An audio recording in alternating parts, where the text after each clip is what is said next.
Welcome to Speak Life Project with Lex. I am so glad that you stopped in. This is a place where we talk about all the things from real life topics, daily struggles, and topics that most people don't want to talk about. Before we dive into this, I wanted to say, don't forget to like and subscribe, share, and then also follow us on social media, Speak Life Project _ to keep in touch with all the things that we're doing here for Speak Life Project. And so today I want to talk about recognizing cycles and patterns, being a generational breaker, curse breaker. And we're about to go into the holidays. We have Halloween coming up, all these different things. So I thought it was fitting to talk about this very subject because as a lot of us get around family, it could be great or it could be something that's overwhelming, it could trigger things, it can bring up past situations that happened, maybe some bitterness and unforgiveness that's still there from past situations, maybe some traumatic situations, whatever it is. I thought that it would be cool to talk about it because when we talk about things, it brings freedom, it brings clarity, it brings understanding for us to be able to relate to and say, man, that's me. I know I could be better. I know I could do better. I can't do it on my own. And so that's the whole point of having these conversations, is having a safe space to talk about all the things. So I don't know about you guys, but for me, a lot of times throughout life, especially when I was younger, I would always say, oh, that's just me. It runs in my family. But now what I say is it ran in my family until it ran into me. And that's what I say about things that I know is a generational curse or a generational thing that's trying to be passed on in the lineage, because that's what happens. There's things in your lineage that could be passed on from generation to generation, good. And then there's also bad. There could be blessings passed on, but there also could be curses. And so until we can be the ones that say, you know what, I'm not putting up with this anymore. I'm exposing this thing.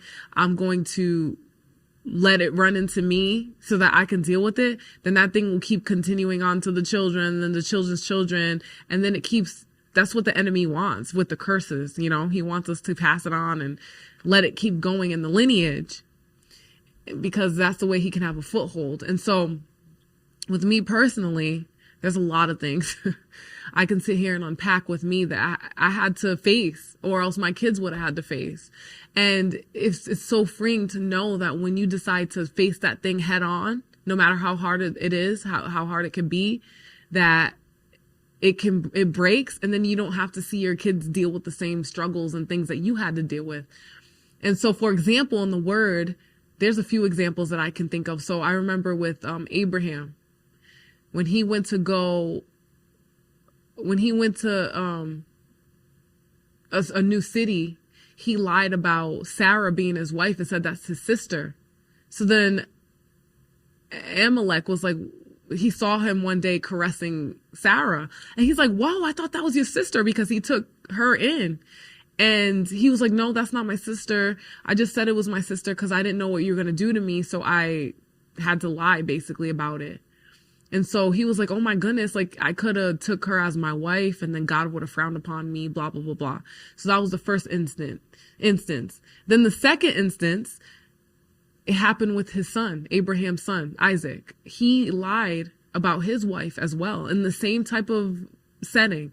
He ended up going somewhere, had to lie about his wife. The ruler found out and was like, oh my goodness, get out. Like, why are you saying that this was your wife? Thank God I didn't do anything, because God would have frowned upon me. And then it happened for a third time. So that just goes to show you how generational curses are passed down in the lineage. And sometimes you don't even know. It's like a cycle or a pattern that you just walk into. So I'm here to talk to you today about it so that we can nip this thing in the bud. I'm speaking from experience. So another example for me personally is that I always would say with anger, it ran into me. I didn't say that yet. In the past, I'd be like, that's just part of my nature. That's in my lineage. Like, my father was angry, so I'm angry. Or Puerto Ricans are angry, so that's just how I am. That's just in my DNA. And I would literally embrace it. Same with drinking liquor. That was my thing. I was like, well, it's just the thing that we do in my culture. Like, it's just in the lineage. And so next thing you know, I'm sitting there becoming a person that loves liquor and not really realizing that that was something that ran in my family. Or with the anger, having the rage and just getting angry over anything, getting ticked off over anything. Didn't know that that was something that was passed on in the lineage. I just embraced it.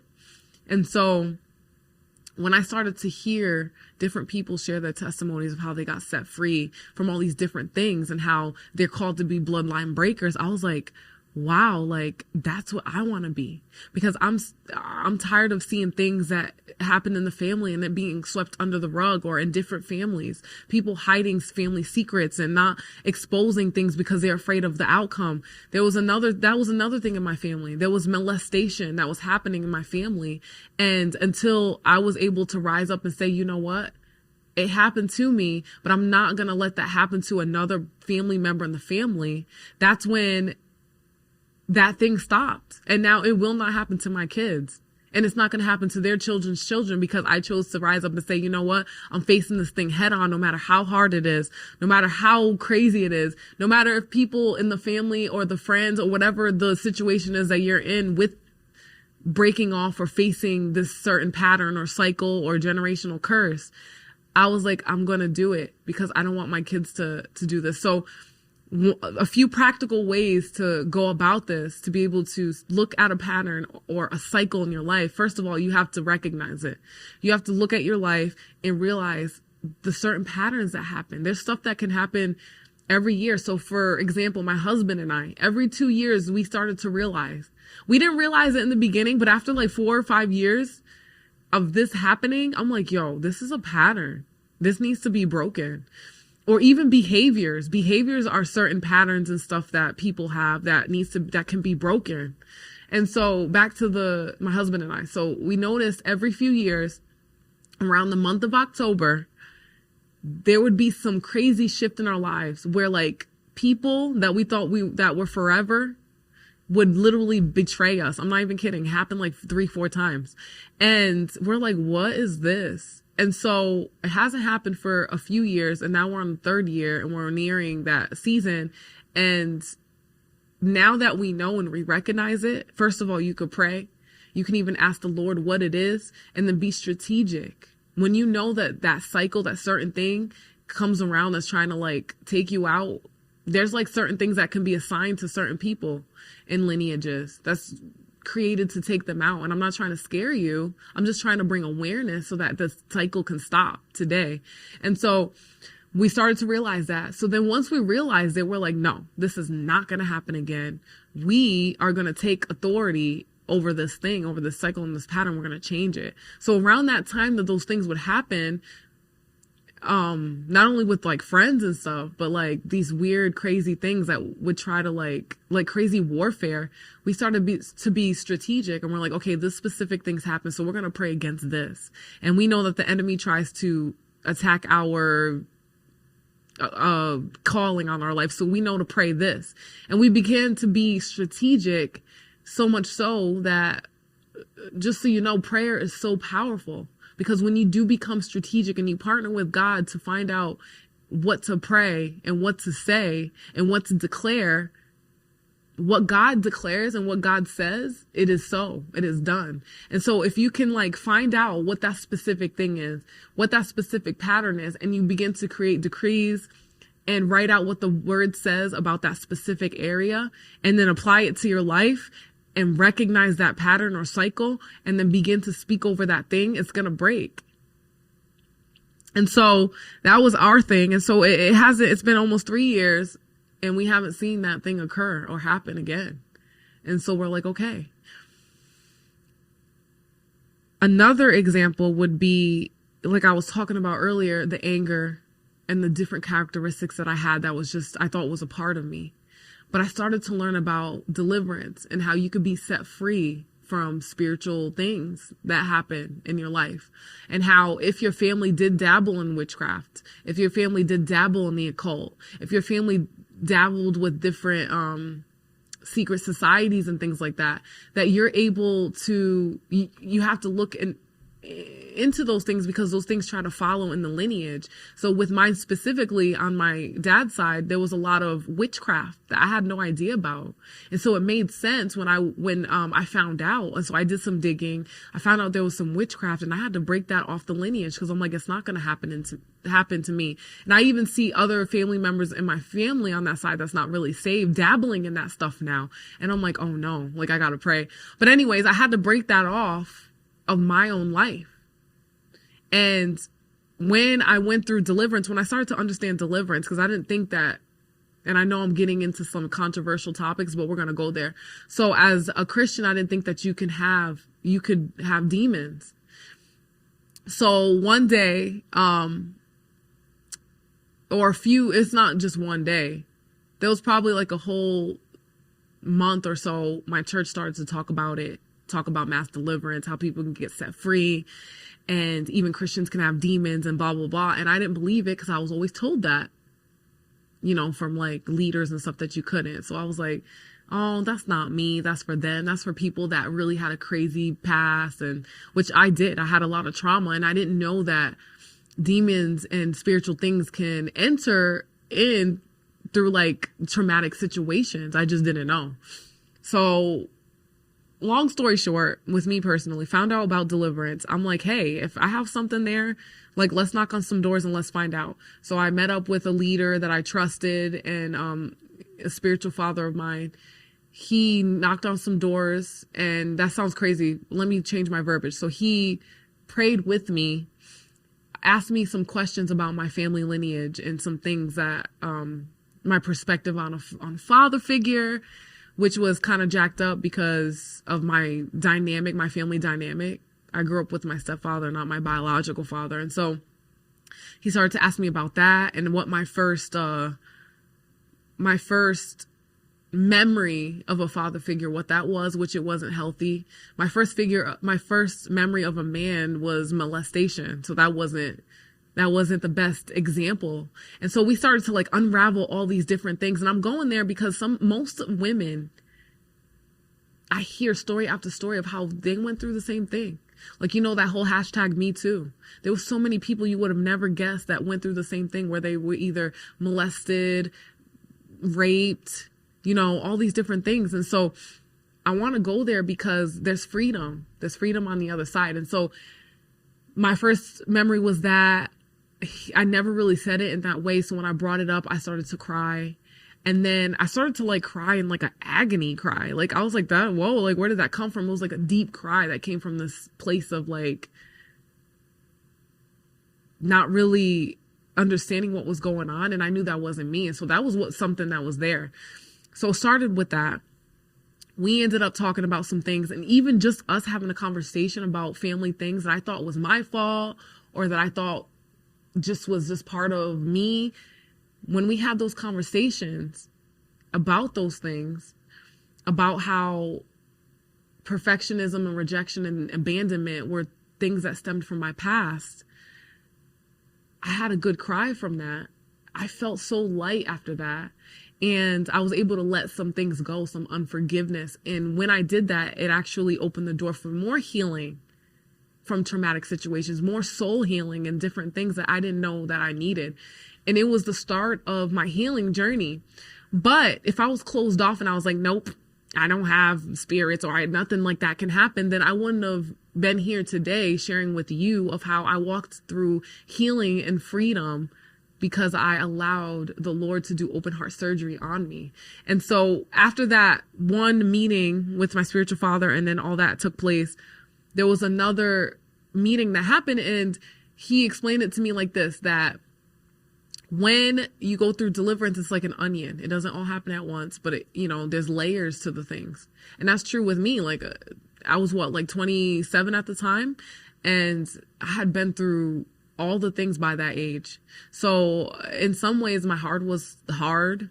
I was bitter towards people. I didn't trust people because of the traumatic situations that took place. I didn't want to give people my all or my heart because my heart had been trampled on. I had been used and abused by men, by friends, betrayal, all these different hard things. And so I just was like, anything touch to the the open wound that I had, I would like flinch, and I would have trigger after trigger over anything so minuscule. And I didn't want to live life like that. It was miserable. I was tormented.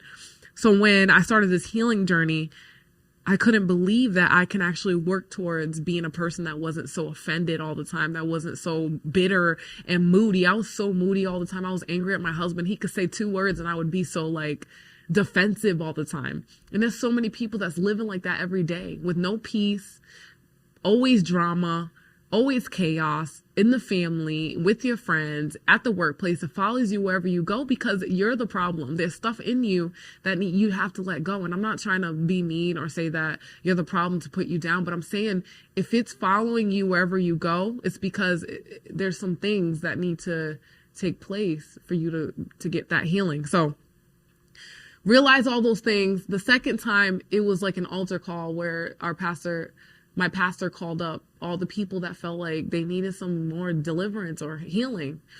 And so I definitely felt some things stirring in my spirit that didn't feel good. I felt like I was going to throw up. So I went up there, and next thing you know, I have people praying for me. And then I felt the demons in my back. They were moving. It hurt.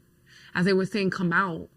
All I know is that it hurt so bad. And like, so someone even came and like was trying to like move it out of my back. And I know it sounds creepy to those that may not understand, but I didn't understand until it happened, till I experienced it. And I was a tongue-talking Christian. I was leading worship, and I was doing different things, and I loved God with all of my heart. I was a Christian, and those things were happening. And that's why I'm like, you can say whatever you want, but until you experience it for yourself, there's nobody that could ever take that experience that I had away from me.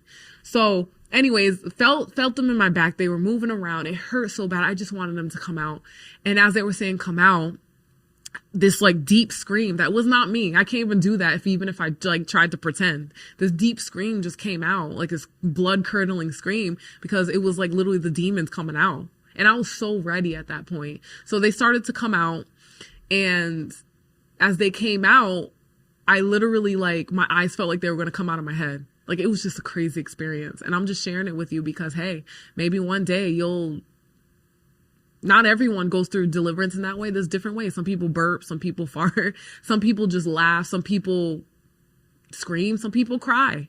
So with me, it was screaming. So some people throw up. There's different ways. But whatever way it is, don't ever be ashamed of getting freedom. Because I don't care what nobody says, you can either live bound or you can be free. And when you become free, you don't care what it takes to get there. You just want to experience that peace and that joy and that person that you're always meant to be. But there's those things that are blocking you from experiencing that freedom. So anyways, that all happened. Afterwards, I felt so empty. And usually you can talk to anyone after deliverance. You feel empty because now you need to fill those spaces that those demons were taking residence with. You need to fill those spaces with what God says, with the peace, with his word. Because if you don't, and you don't begin to fill yourself afterwards, the word says that those things will try to come back to see if you have room, and they'll come back 7 times worse. They'll come back with 7 friends. And next thing you know, your problems are even worse than when it started. So I was like, I'm going to make sure that I'm filled with the word. I felt so empty. I felt embarrassed too. And it wasn't because people could see me. I don't know. The enemy was trying to lie to me. He always tries to lie to you after, like, oh, you're not really free. That was a show. Bah, bah, bah, bah. I'm like, that was not a show. So I stood on the word, even shared with others. I became so passionate about it. I have led other friends and family members and different people through deliverance because I'm so passionate about it, because I know what it did to me, how it transformed me. So after that, I probably went through deliverance one more time, because remember I said the analogy of the onion. Once you take one layer off, there's another layer. And because, once one thing comes off the surface, then there's other things that rise to the surface. And so I had a lot, because I had a lot of trauma that happened in my life. But what was awesome is I was breaking off generational curses, and I didn't even realize it. So at the same time, while I was getting deliverance and those things were happening, and they were even calling out stuff that they didn't even know, the people that were praying for me. Some people were like, rejection. The spirit of rejection needs to go. The spirit of abandonment. When this thing happened to you at such and such age, that needs to go. And so all those things were coming up and coming to the surface. And at the same time, I had no idea my grandma had came up, and she was the one that told me about all the witchcraft and stuff that happened in the family and all the things that she encountered as a little girl, because she had no idea. But she came up too and was getting deliverance at the same time. So she was breaking off stuff. I was breaking off stuff. It was literally so beautiful. I can't even explain to you. And guess what time of year happened around?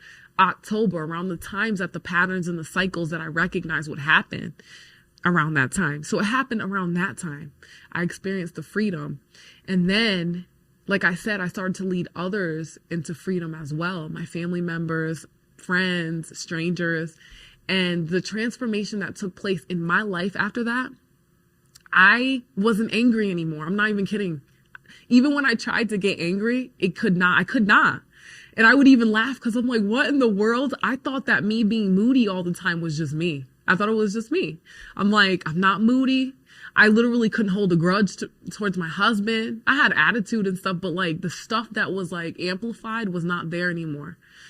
The procrastination, it stopped. I was the biggest procrastinator, perfectionist. And that's why I was able to get the ball rolling with Speak Life after I got that deliverance, because something broke off. It all broke off, and I was able to have clarity. There wasn't all this stuff in my mind. I literally can be in silence and be at peace.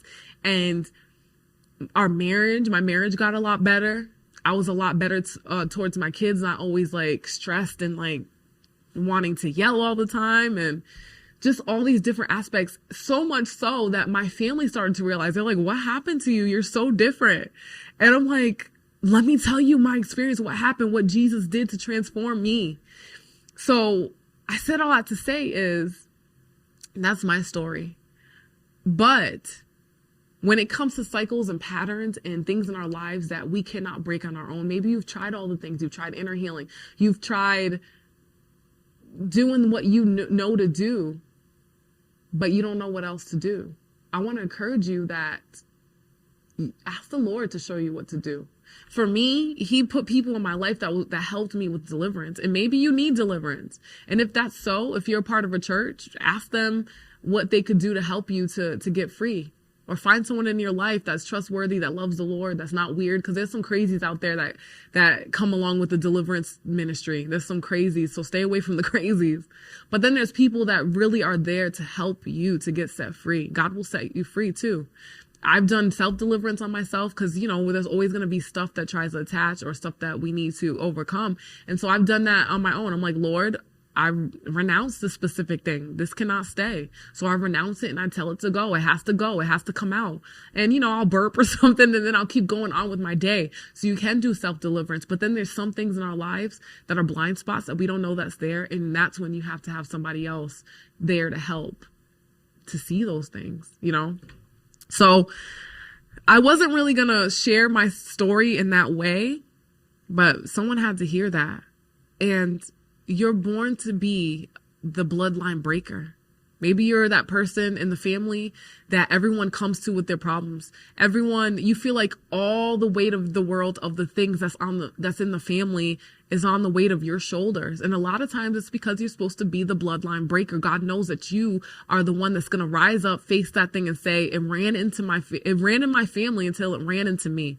It ran in my family until it ran into me. And I will not allow this thing to run rampant in the lineage. I'm going to stop it. I'm going to face it.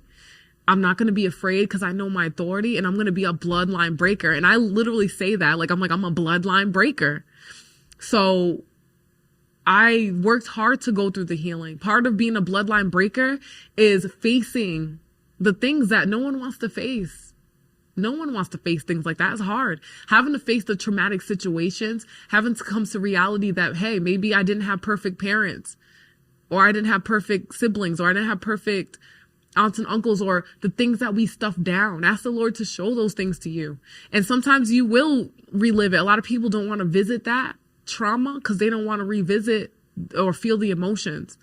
But in order to go through that healing, you have to face it. You can't keep stuffing it down, or it's going to continue to be a landmine for relationships. There's a saying that one of my spiritual fathers say, unresolved issues buried alive never die. They just become landmines for future relationships. And it's so true. When I tell you that I used to self-sabotage relationships because I didn't want to get too close, because I didn't want to feel that trigger of a certain thing that happened when I was younger. I didn't want to relive the trauma. So I would just push people away before I got too close. But that wasn't good. And that's torturous and it's torment, having to constantly do that, because then you're lonely, but then you don't want to get too close. So then it's just like this cycle and pattern that could be broken. And I'm telling you today, and I'm trying to encourage you to know that you could be free. You could break off the cycles and patterns in your life. And we can talk about behavior patterns another time, but that's a whole nother thing of how some of the ways that we act is a cycle and pattern that needs to be broken, or we're going to end up walking in that cycle and pattern for the rest of our lives. And so how that can be done as well, and how it takes a lot of work, but it could be done. So you can either just stay the same, or you can choose to work hard to go on that healing journey, to break behavioral patterns, to break generational curses, to come against the trauma and the things that you've been through, to face it head on and say, I'm not going to let you control my life anymore. I'm going to face it. And so one of the hardest ones for me was to face, molestation from a family member. I had to actually remember the memories. I remember what happened. It hurt. I cried.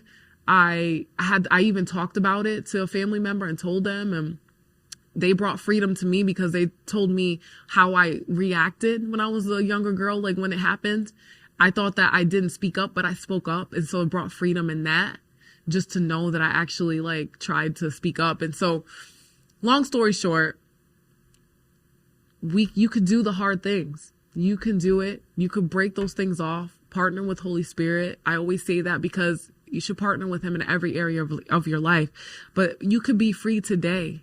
And those things that have a foothold in your life, you can let go of those things and you could be free. You could be free from demonic influence. You could be free from oppression. You could be free from fear that grips you. That's unhealthy. There's fear that grips you. That's unhealthy. That was one of my things. Fear that gripped me so much so that I was paralyzed. I couldn't do anything. You could be free from the anger. You could be free from the control. You could be free from the traumatic situations that reoccur in your mind. You could be free from the patterns and the cycles and the behavioral things. Today is the day of freedom. And so I hope that this encouraged you. Remember that when you're coming around family, that there could be triggers and things if you've been through some things, which everyone has been through something. Everyone has come from some sort of dysfunction, whether it's on a grander scale or on a minuscule scale. We all come from some sort of dysfunction, and we can all work on recognizing the patterns, recognizing the cycles, recognizing the generational curses, and breaking those things off so that we can, first of all, live like Christ while we're here on the earth, and then also break that thing off so that our generations don't have to deal with it, but we could pass on blessings to come. So I'm going to pray us out. And I really hope that this sheds some light on some areas for some people, to expose some things that may have been something that you stuffed down or that the family swept under the rug. You can't do that, because when you do that and you choose to ignore something, it can pass on to the next generation, your children or your children's children. And you don't want that to happen no matter what the thing is that is trying to run rampant in the lineage. So I want to pray us out, and I just know that God's heart is for restoration. God's heart is for transformation, and God's heart is for his people to be free. Deliverance is the children's bread. So Father, I pray for each and every person that's on this podcast, that's listening right now. I just speak to the people that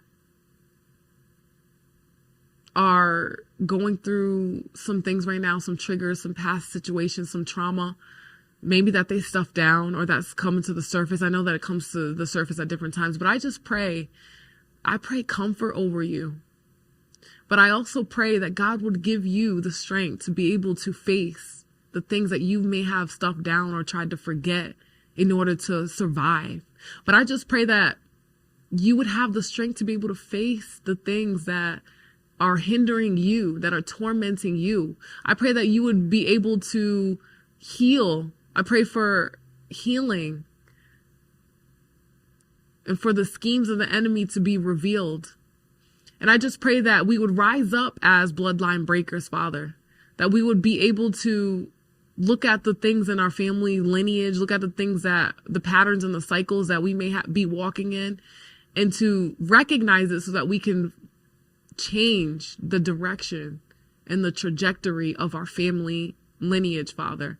And I just pray that this would be an eye-opener, revelation, so that we are able to move on and to walk in healing and walk in freedom today.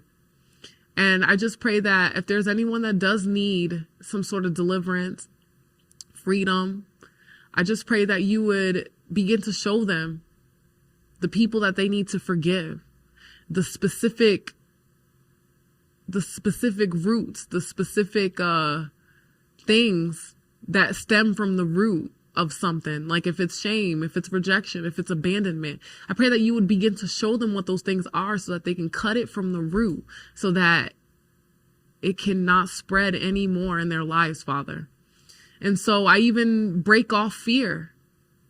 I break fear off of the mind. I break paralyzing fear off right now. In the name of Jesus, you have no place in their lives.